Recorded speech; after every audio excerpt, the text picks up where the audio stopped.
And welcome to WION Live Broadcast. I'm Ollie Barrett. We are live from London, and these are the headlines.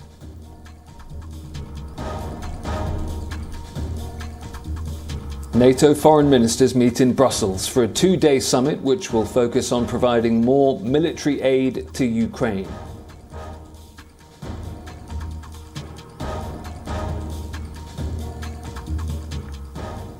Russian artillery pounds the Ukrainian cities of Mariupol and Kharkiv as the West prepares more sanctions against Moscow in response to civilian killings that Kyiv and its allies say are war crimes.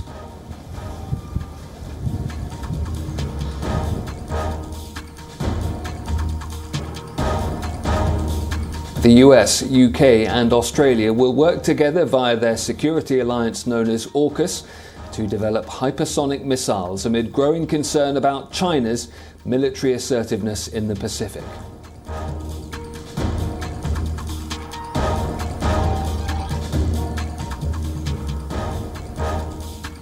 The Pakistan Supreme Court once again adjourns a hearing on the opposition's plea over the no confidence motion.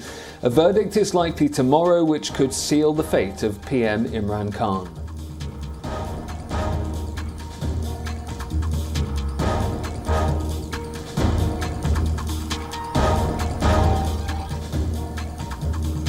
China reports more than 20,000 COVID-19 cases, the highest daily tally since the start of the pandemic, as millions in lockdown Shanghai begin a new round of testing.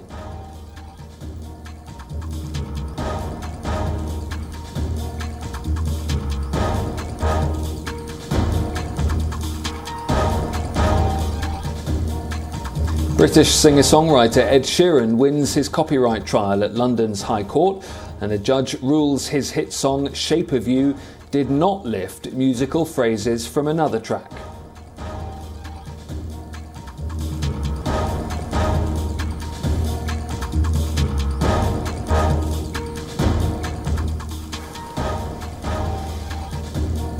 The foreign ministers of NATO member states are gathering in Brussels for a two-day summit. NATO's Secretary-General says it's an important milestone for European and global security.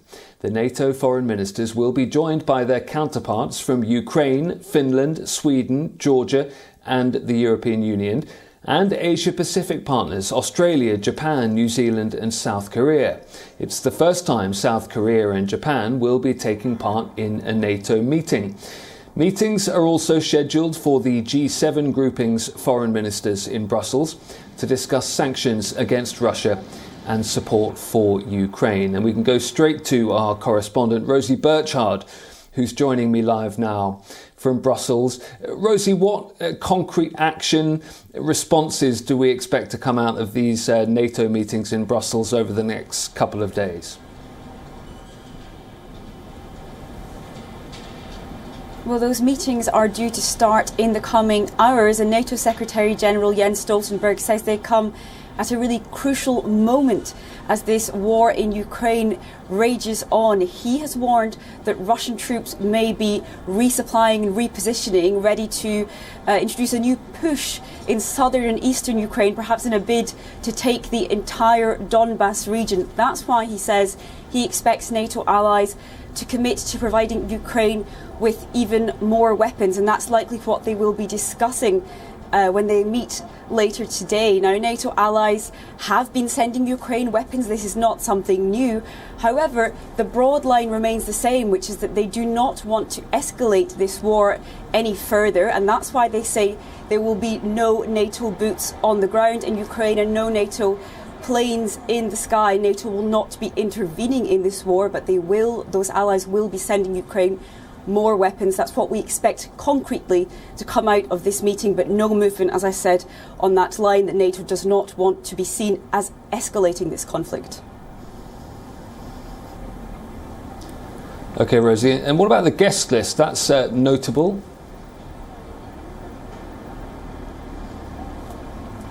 Absolutely. So we're seeing these NATO inviting its Asia-Pacific partners, and we are expecting NATO allies to pledge to increase cooperation with those Asia-Pacific countries, Japan, the Republic of Korea, New Zealand and Australia. They might be increasing cooperation, for example, on arms control or on cyber security. But I think more broadly, this really points to the global implications of the war in Ukraine. It seems that these NATO allies are looking beyond NATO territory for support and for some kind of like-minded countries. It's also seen more broadly as a bid perhaps to counter China. That's something NATO allies are discussing really in terms of their broad strategic concept. We know they'll have a meeting in a few months' time in Madrid where they'll really draw out their vision for the future. In the previous document that outlined NATO's kind of plans and ambitions, China was not even mentioned. So those geopolitical contours of the world have changed very much since then. And this particular meeting with those Asia-Pacific partners invited is definitely seen as a step along that way to NATO kind of really redefining or rewriting its role for the world of today. And changing tack slightly, but while you're there for us in Brussels, Rosie, the European Union's launched a disciplinary process against Hungary over rule of law breaches.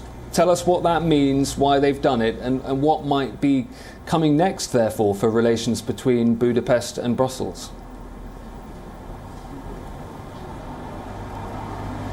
Officials in the building behind me, the European Commission, have been working on what's called its rule of law mechanism. This was a mechanism agreed among member states back in July 2020, although it was a very bitter debate among member states, and Hungary and Poland then tried to challenge the very mechanism itself in the EU's top court. The EU's top court ruled against them, and essentially through this mechanism, Brussels can take steps towards cutting EU funds or EU budget funds from countries that it accuses of breaches of rule of law. Now, the European Commission back in November sent a letter to Budapest outlining some of its concerns around rule of law standards, particularly around judicial independence.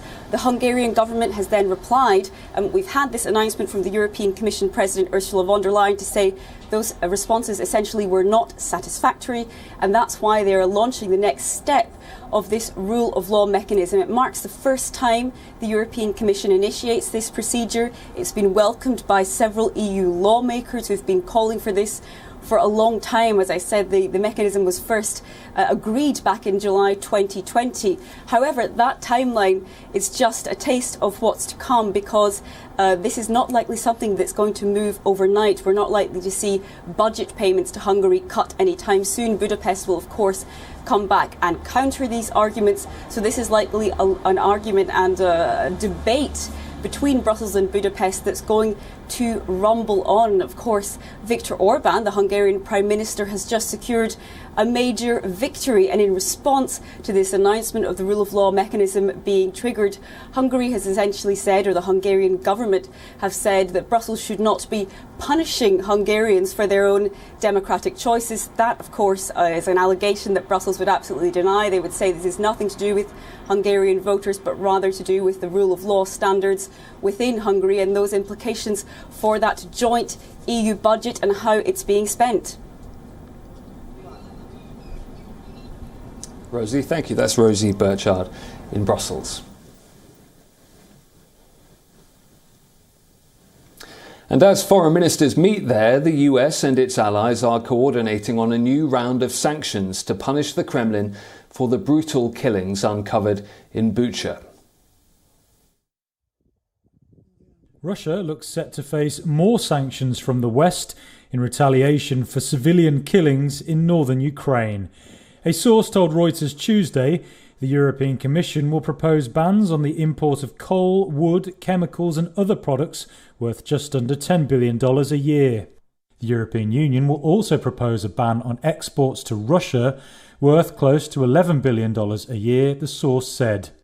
The following graphic images show a mass grave in Bucha and the bound bodies of people shot at close range that were found after Russian forces left towns north of Kyiv.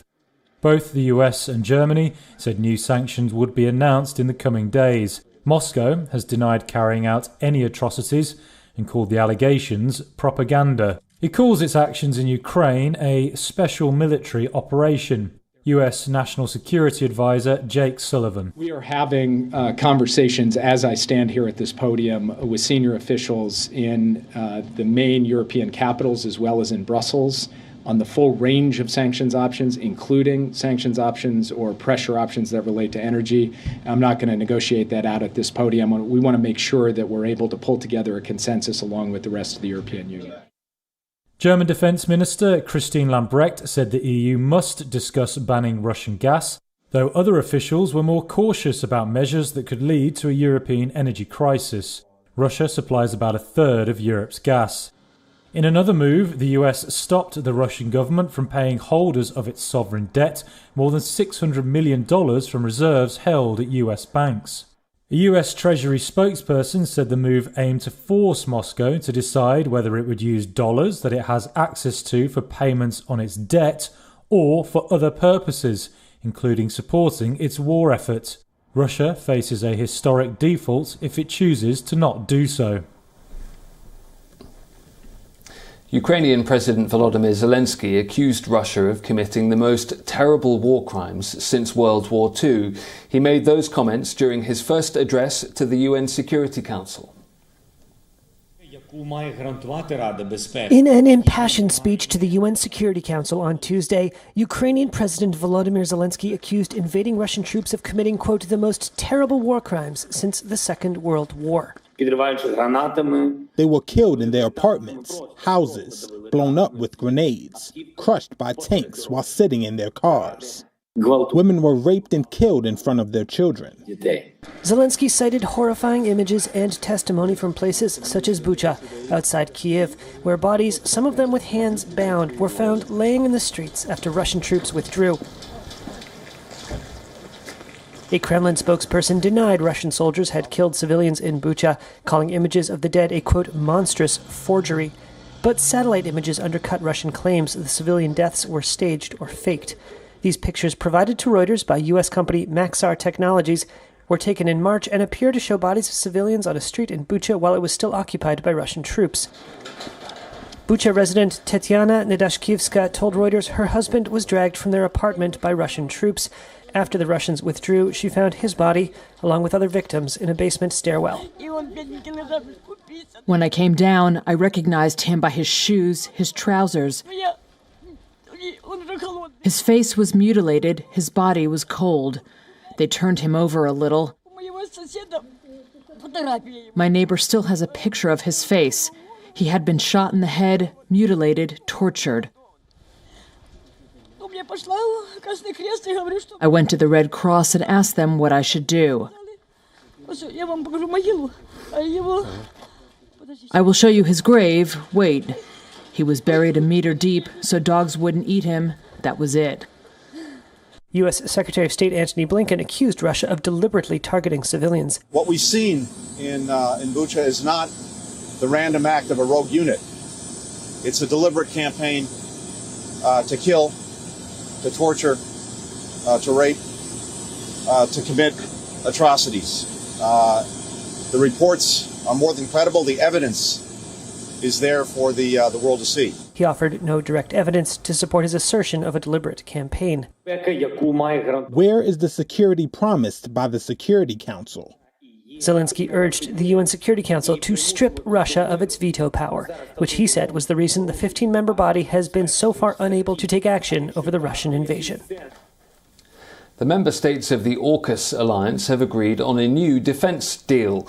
Britain, the United States and Australia will jointly begin collaborating on hypersonic and counter-hypersonic weapons, as well as electronic warfare capabilities. The US, Britain and Australia launched their landmark security pact last September, with Canberra scrapping a multi-billion-dollar submarine deal with France, infuriating Paris. The pact, known as AUKUS, was proclaimed as allowing the three allies to share advanced technologies. A statement by the leaders said the latest move was in light of Russia's unprovoked, unjustified invasion of Ukraine, but it also reaffirmed their commitment to what they called a free and open Indo-Pacific.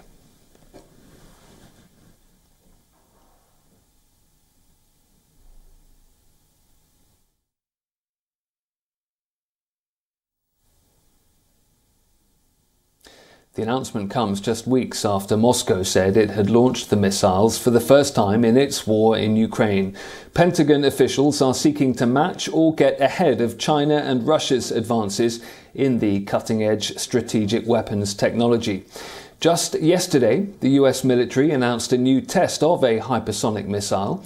The Defense Advanced Research Projects Agency, or DARPA, said it recently completed a free flight test of an aircraft-launched hypersonic missile. It reportedly took place in mid-March, but was kept quiet to avoid appearing to escalate geopolitical tensions surrounding the Russian invasion of Ukraine.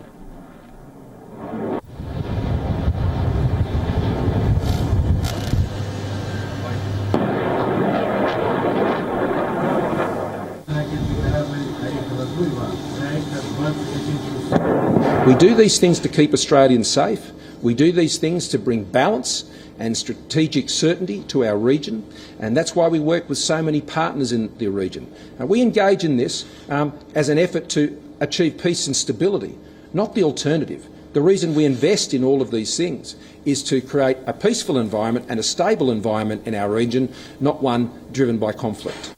Well, let's look in more detail at these hypersonic missiles, which are characterised by their ability to travel faster than the speed of sound. Considered the next generation of weapons, these missiles are characterised by their ability to travel at speeds of more than Mach 5, or 5 times the speed of sound. There are two types, the hypersonic cruise missile and the hypersonic glider. The latter is carried by a ballistic missile. The glider separates from its missile to reach the upper atmosphere above 50 kilometres. Then it hovers at hypersonic speed towards its target along an unpredictable trajectory. The objective is to maintain altitudes above anti-missile or anti-aircraft defence systems. Without propulsion, it gradually decelerates and can perform evasive actions such as zigzags to reach its target by thwarting opponent interception systems. The cruise missile, meanwhile, has its own propulsion in the form of a ramjet with supersonic combustion. Once in flight, the missile moves at high speed before diving onto its target.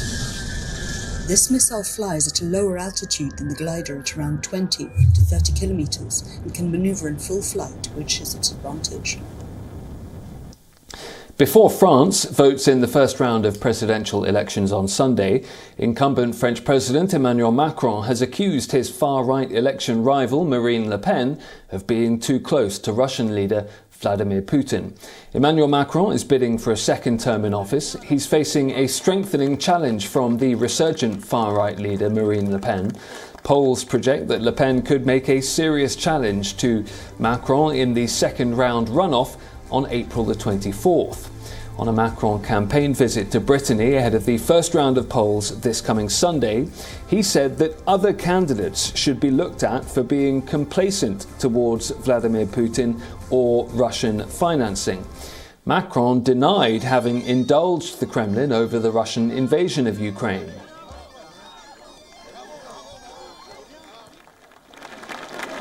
Donc c'est pas chez moi qu'il faut chercher de la complaisance avec M. Poutine, c'est pas chez moi qu'il faut chercher des financements du côté de la Russie. C'est chez d'autres candidats. Et il ne faut pas l'oublier non plus. Ensuite... Le Pen was hosted by Putin in 2017. Her party is continuing to pay back a loan of some €9 million from one Russian creditor. But after Russia's invasion of Ukraine, Le Pen has sought to distance herself from Vladimir Putin. She has said that he is not the same person that she met in 2017, and she's spoken of war crimes after the discovery of corpses outside Kiev. Macron has kept up a repeated dialogue with Vladimir Putin even after the launch of the Russian invasion. He says it was at the request of the Ukrainian president, who believes that such talks are still useful.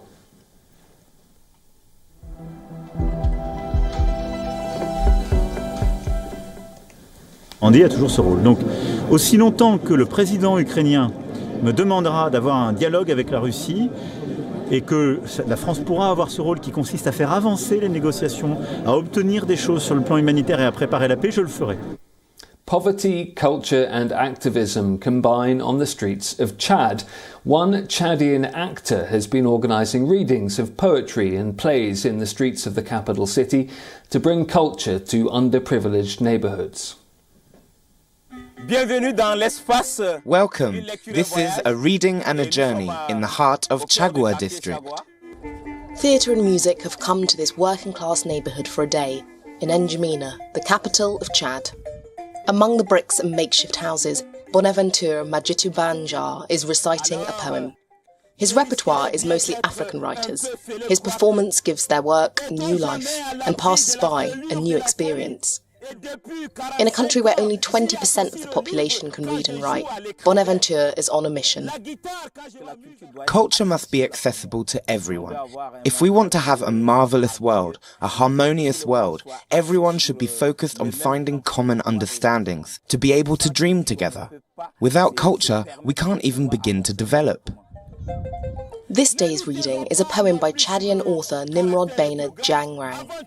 It tells the story of his exile during the civil war in the 1980s.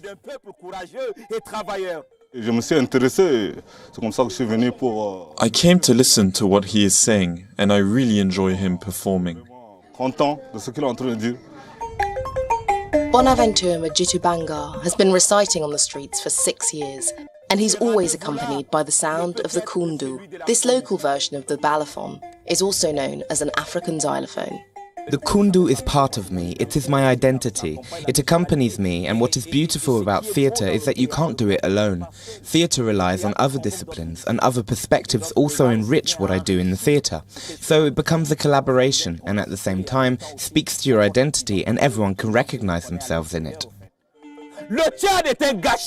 Bonaventure regularly organises workshops for the neighbourhood's children to share his love of art and theatre, with great success.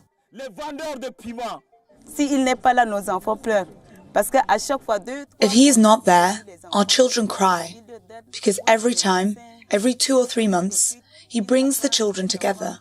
He gives them drawings, he teaches the children to play and to draw. I would like it to continue like that for our children and the young people of the neighbourhood.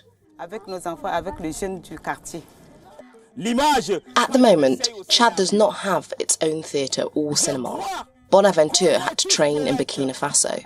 The plan is to pass on the torch so that the next generation can learn the art here, at home.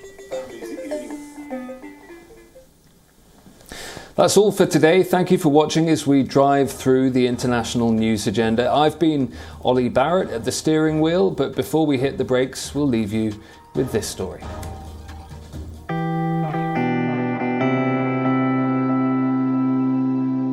You may have seen people modify their cars for smarter looks and better performance. But ever thought that a four-wheeler can be converted into a tank? Well, that's what a man in Vietnam has done. He has spent hundreds of hours and invested thousands of dollars to convert an old van into a wooden tank for his son. The wooden vehicle is based on a French EBR 105 model. In Vietnam, the vehicles have been firmly associated with a historical moment when communist tanks crashed the entrance of Saigon's Independence Palace in 1975. It ended a bloody period for the country. But now, tanks are more associated with children's toys as they play with plastic versions every weekend in Hanoi.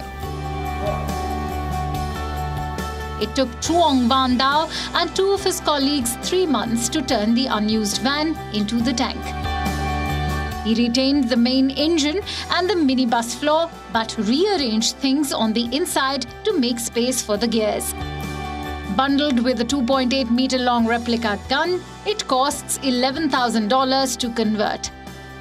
Designing this fun tank had its own issues. The ornate wooden covering wasn't a problem for the carpenter, but the challenge was to ensure that all 8 wheels move simultaneously. While they have managed to get it moving, Dao and his son won't be breaking any speed records. The top speed of the tank is a sedate 25 kilometers per hour. If it's made to run any faster, the cable connecting the wheels will disconnect and they'll be stuck. The father and son, however, enjoy riding the tank. And we can see you by.